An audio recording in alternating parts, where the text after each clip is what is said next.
नमस्कार विद्यार्थी मित्रांनो, शिक्षक भरती संदर्भातलं एक महत्त्वाची अपडेट या व्हिडिओच्या माध्यमातून मी तुम्हाला देतोय.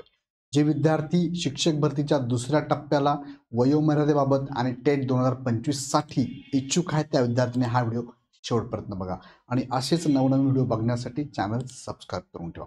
बघा, यामध्ये आपण बघणार आहोत की नवीनच आता मंत्रिमंडळ स्थापन झालंय आणि आता शिक्षण मंत्री म्हणून दादा भुसे साहेबांनी हा कार्यभार हातात घेतलेला आहे. त्याच्यानंतर ही गतिमानता ॲक्शन प्लॅनवरती किती लवकर हे विभाग येतोय ते बघायचं आपल्याला. सो त्यातलाच एक हा पहिला मुद्दा, आजचाच मुद्दा, की दादा भुसे यांनी आता एक निर्णय तडकाफडकी म्हणजे घेऊन टाकला म्हणूया किंवा संबंधित डिपार्टमेंटला सांगितलंय की याच्यावर तत्काळ कारवाई करण्यात यावी. त्या संदर्भातली दोन अपडेट आपण याच्यात बघणार आहे की शिक्षक भरतीचा दुसरा टप्पाबाबत काय इंटरनल परिपत्रक काय चाललेले आहेत. पाठीमागे पण मी काही दिवसांपूर्वी याच्यावरती बोललो होतो की इंटरनल परिपत्रक जात आहे डिपार्टमेंट टू कक्षाधिकारी त्या डिपार्टमेंटला, शिक्षण विभागाला, आयुक्तांना परिपत्रक पाठवत आहेत, जेणेकरून ही माहिती तत्काळ मागवत आहे आणि लवकरात लवकर हा दुसरा टप्पा घेण्यासंदर्भात आणि टेट 2025 संदर्भात कार्यवाही चालू आहे. वयात सूट देण्याबाबत सुद्धा विद्यार्थ्यांची मागणी होती, त्याचं एक पत्रक गेलेलं आहे. त्याबाबत पण डिटेल आपण या व्हिडिओच्या माध्यमातून समजून घ्या. तिकडे जाण्यापूर्वी तुम्ही जर टेट 2025 ची तयारी करत असाल तर तुमच्यासाठी इग्नाइट अकॅडमीकडनं लाईव्ह प्लस रेकॉर्डेड बॅच आहे. ही गुरु 4.0 ची बॅचची पूर्ण टीम तुम्हाला इथे गायडन्स करणार आहे. ही IPS पॅटर्ननुसार असणार आहे. 19 डिसेंबरपासून बॅच चालू झाली आहे. एक 2,999 प्लस GST मध्ये बॅच अवेलेबल आहे. तुम्ही जर आत्ता घेतली तर 25% ऑफ ख्रिसमसचं तुम्हाला मिळेल आणि तुम्ही बॅच परचेस करू शकता. आता मुख्य मुद्द्याकडे घेऊन जातो. काही दिवसांपूर्वी आपण बघितलं की 10 सप्टेंबरला सुद्धा एक इंटरनल परिपत्रक गेलं होतं आयुक्तांच्या नावाने. त्यामध्ये त्यांनी दिलं होतं बघा, SCBC बाबत थोडं अपडेट करून दिलं होतं की दुसऱ्या टप्प्यामध्ये SCBCच्या जागा आल्या पाहिजे, कारण 24 फेब्रुवारीमध्ये हे SCBC लागू झालंय. पहिल्या टप्प्यामध्ये हे लागू नव्हतं, मात्र ह्या दुसऱ्या टप्प्यामध्ये SCBC हे प्रवर सुद्धा लागू करण्यात यावं आणि त्याच्या जागा सुद्धा इथे दर्शवाव्यात असं त्यांनी या पत्रकात सांगितलंय. 10% जी शिक्षक भरती बाकी होती, 10% जागा रिक्त ठेवल्या होत्या, त्या सुद्धा भरण्यात यावा या संदर्भात हा एक परिपत्रक आलं होतं बघा. SCBC नुसार त्या जागा काढत असं सांगितलं.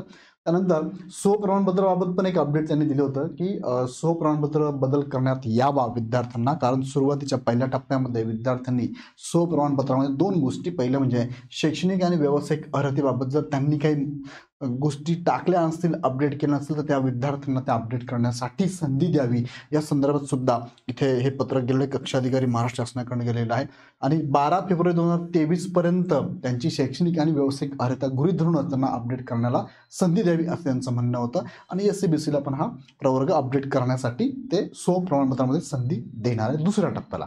आता ही प्रोसेस बाय प्रोसेस चालू आहे. एक टप्प्यावर एक गोष्ट होते. म्हणजे दुसऱ्या टप्प्यासाठी पहिले तर तुमची रिक्त संख्या किती काढली जाते, त्यानंतर वयात सूट तुम्हाला दिली जाणार आहे. त्यानंतर तिसरा टप्पा SCBC अपडेट करता येणार आहे. SCBC बरोबर तुम्हाला OBC असेल तुमचं किंवा ओपन असेल किंवा EWS असेल, त्या तुमच्या प्रवर्गानुसार, कास्टनुसार तुम्हाला हे सगळं करण्यात येण्यासाठी प्रमाणपत्र अपडेट करण्याची प्रोसेस पण तुम्हाला देणार आहेत ते.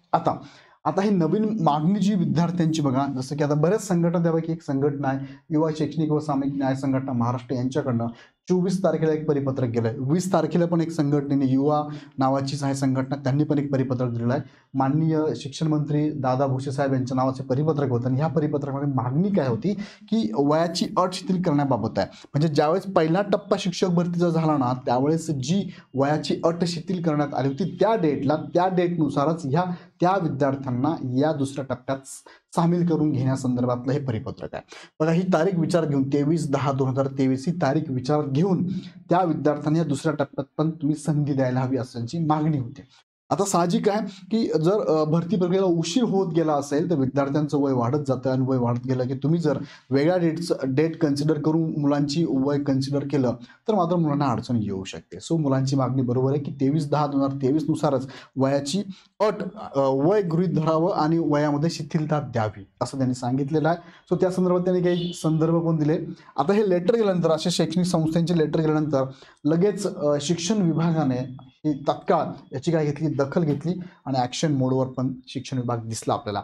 मग 27 डिसेंबरला, म्हणजे आजच्या डेटला 27 डिसेंबरला हे परिपत्रक गेलेलं आहे. म्हणजे आयुक्तांच्या नावाने महाराष्ट्र राज्य पुणे यांना परिपत्रक गेले, शिक्षण मंडळाकडून गेलेलं आहे आणि त्यामध्ये त्यांनी सांगितलंय काय विषय या परिपत्रकाचा. त्यात सांगितल्याने बघा काय, पहिल्या टप्प्याच्या दुसऱ्या टप्प्यामध्ये आता दुसरा टप्पा घ्यायचा आहे, त्या हिशोबाने ही प्रोसेस चालू आहे.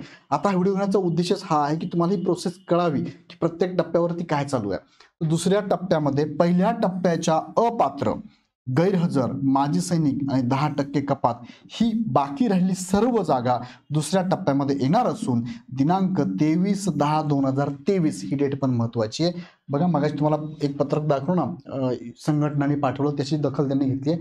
23/10/2023 पर्यंत पहिल्या टप्प्यातील वयास पात्र, जे की कोरोना कालावधीमध्ये 2 वर्षाची शिथिलता देण्यात आली होती, सोबत असलेल्या अभियोग्यता धारकांना दुसऱ्या टप्प्यामध्ये समाविष्ट करून घेण्याबाबत या संदर्भात त्यांनी हे शिक्षण आयुक्तांना हे पत्रक पाठवलेलं आहे.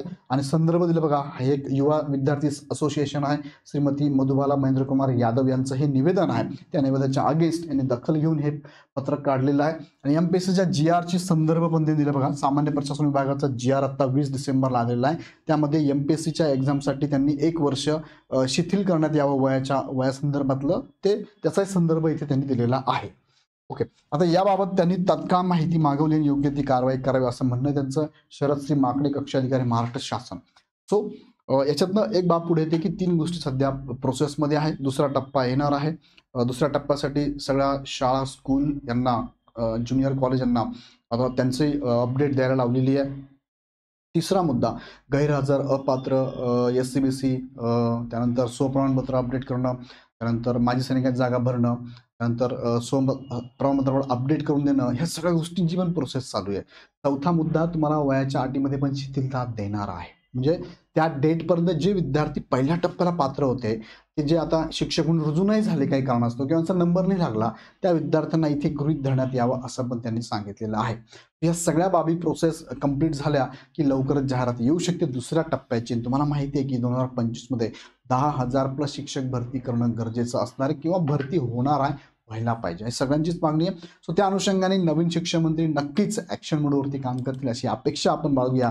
आणि ही अपडेट मी तुम्हाला दिली, तुमच्यापर्यंत पोहोचली असेल तर मला नक्की कमेंटमध्ये कळवा. विशेष प्रकारचे अपडेट तुम्हाला पाहिजे असेल तर मला चॅनल सबस्क्राईब करून ठेवा आणि व्हिडिओ आवडला तर लाईक करत चला. आणि शेवटी जाताना तुम्ही जर 2025ची टेटची तयारी करत असाल तर लाईव्ह प्लस रेकॉर्डेड IPS पॅटर्ननुसार ही पूर्ण टीम, मागच्या वर्षी ज्या टीमने 1000+ विद्यार्थ्यांची शिक्षक म्हणून निवड झाली आहे, अशा शिक्षकांना, अशा विद्यार्थ्यांना मार्गदर्शन केलं आहे, अशी टीम तुमच्या समोर ह्या बॅचमध्ये असणार आहे. सो लगेच ही बॅच तुम्ही जॉईन करू शकता. त्यासाठी इग्नाइट अकॅडमीचा ॲप डाउनलोड करून डायरेक्ट परचेस करा. काही शंका असेल तर 8888256117 या नंबरला कॉल करा. व्हिडिओ आवडला तर लाईक करा, चॅनल सबस्क्राईब करा.